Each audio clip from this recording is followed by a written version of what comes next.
Los pobres no podemos pagar la energía. Los mexicanos se rebelan contra la alta tarifa de la luz. Actualidad y noticias del mundo. Miles de personas no pueden pagar la luz en México.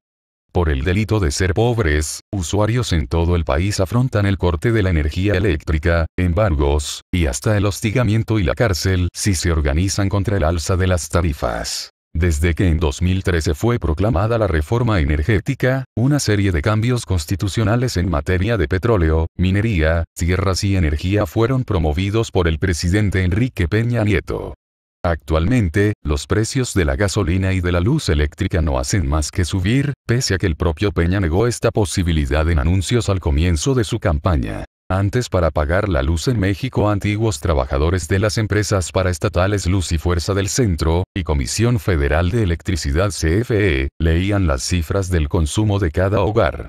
En 2011 la primera de estas empresas desapareció entre fuertes protestas de sus trabajadores y la CFE comenzó a subcontratar diversas empresas para el cobro. Después, los medidores fueron cambiados por medidores digitales y las tarifas variaron. Carlos Sampedro, de la Coordinación de Pueblos Unidos en Defensa de la Energía, comenta a RT, que, actualmente, existen 3 tarifas, siendo la tarifa de alto consumo la que experimenta las alzas. Aunque el gobierno dice que las subidas a las tarifas no afectan al 99% de la población, negocios pequeños de hogares son incluidos en la tarifa de alto consumo y los nuevos medidores digitales hacen mediciones de luz que disparan el precio hasta en un 1000%. Los medidores son producto de la reforma energética y son medidores para las nuevas empresas, recalca Sampedro. El problema del alto precio de la luz en México se remonta a algunas décadas atrás. Algunos pueblos del estado sureño de Chiapas se resisten a los pagos desde 1994, en tiempos del alzamiento indígena zapatista. La Red Nacional de Resistencia Civil nació en 2003 y agrupa organizaciones de los estados de Chiapas, Veracruz, Campeche, Oaxaca, Puebla, Tlaxcala, Chihuahua, Estado de México y la capital. En todos estos estados se han registrado más de 17,000 casos de cobros altos de la luz. Además, al movimiento de la Red Nacional de Resistencia Civil se suman pueblos con problemas asociados a la construcción sin consulta de proyectos de generación de energía, como un enorme gasoducto a cargo de la paraestatal en los estados de Morelos, Puebla y Tlaxcala, o proyectos de fracking, eólicas y otras fuentes de generación de energía impuestos en comunidades indígenas. Actualmente, toda la red lucha para que la luz sea reconocida en México como un derecho humano. Lo que estamos haciendo es una huelga de pagos hasta que se revisen los adeudos injustificados y haya una tarifa social justa, dijeron los integrantes de esta red en una conferencia de prensa celebrada en Ciudad de México. Usuarios pretenden ampararse en la Ley de la Industria Eléctrica, complementaria a la reforma energética que modificó los artículos 25, 17 y 28 de la Constitución mexicana.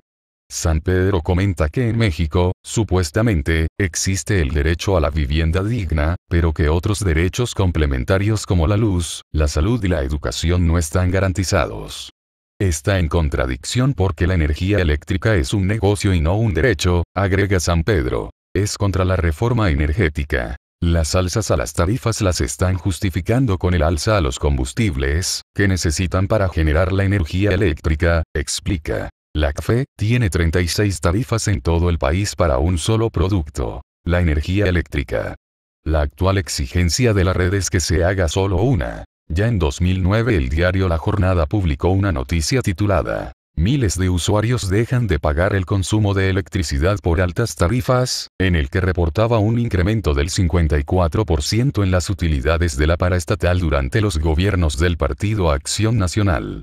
En aquel año pueblos de Chiapas y Tabasco se declararon en moratoria de pagos. El mismo diario reportó en 2011 que hasta aquel año la CFE acumula unas 66,000 quejas por cobros excesivos con aumentos de hasta el 2000%.